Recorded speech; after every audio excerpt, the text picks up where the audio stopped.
গ্রামে আমির নামে এক নামকরা কাঠমিস্ত্রি ছিল। তার হাতের কাজ ছিল অসাধারণ। গ্রামের সবাই তার প্রশংসা করত। কিন্তু আমিরের একটি বড় সমস্যা ছিল। সে নিজের দক্ষতা নিয়ে বড্ড বেশি অহংকার করত। তার মনে হতো এই গ্রামের কেউ তার চেয়ে ভালো কাজ করতে পারে না। সে পুরনো বা কম দক্ষ কারিগরদের পরামর্শ নিতে চাইত না।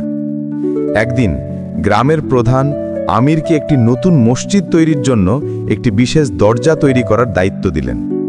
এটি ছিল একটি বিশাল এবং জটিল কাজ। আনোয়ার নামে একজন বয়স্ক ও অভিজ্ঞ মিস্ত্রি আমিরের দোকানে প্রায়ই আসতেন। আনোয়ারের হাতের কাজ আমিরের মতো মসৃণ ছিল না, কিন্তু তিনি কাঠ এবং তার স্থায়িত্ব সম্পর্কে অনেক কিছু জানতেন।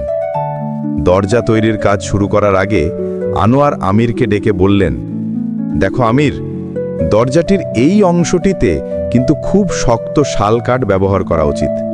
অন্য কাঠ ব্যবহার করলে বেশি দিন টিকবে না। আমির অহংকার নিয়ে হেসে উত্তর দিল, আনোয়ার চাচা, আপনি পুরনো আমলের মিস্ত্রি, আপনি নকশা বোঝেন না। আমি আধুনিক ডিজাইন করছি, আমি জানি কোথায় কোন কাঠ ব্যবহার করতে হবে। আপনি শুধু দেখুন আমার হাত যশ। সে আনোয়ারের পরামর্শকে গুরুত্ব না দিয়ে অপেক্ষাকৃত দুর্বল কিন্তু দেখতে সুন্দর সেগুন কাঠ ব্যবহার করল সেই গুরুত্বপূর্ণ অংশে। কাজ শেষ হলো। দরজাটি দেখতে সত্যি অসাধারণ হয়েছিল, কিন্তু এক সপ্তাহ কাটল না। প্রচণ্ড বৃষ্টির পর যখন কাঠের ওপর চাপ পড়ল, তখন দুর্বল সেগুন কাঠের তৈরি অংশটি মচকে গেল এবং সেখানে বড় ফাটল দেখা দিল। আমির হতাশ হয়ে গেল। সে বুঝতে পারল তার অহংকারের কারণেই এমনটা হলো। আনোয়ার চাচা ছুটে এসে পরিস্থিতি দেখলেন। তিনি বিন্দুমাত্র তিরস্কার না করে বললেন, আমি তোমাকে আগেই বলেছিলাম বাবা, অভিজ্ঞতা সবসময় নকশার চেয়েও মূল্যবান। আমির লজ্জিত হয়ে আনোয়ার চাচার কাছে ক্ষমা চাইল এবং তার পরামর্শ মতো শক্ত শাল কাঠ ব্যবহার করে দরজাটি মেরামত করল।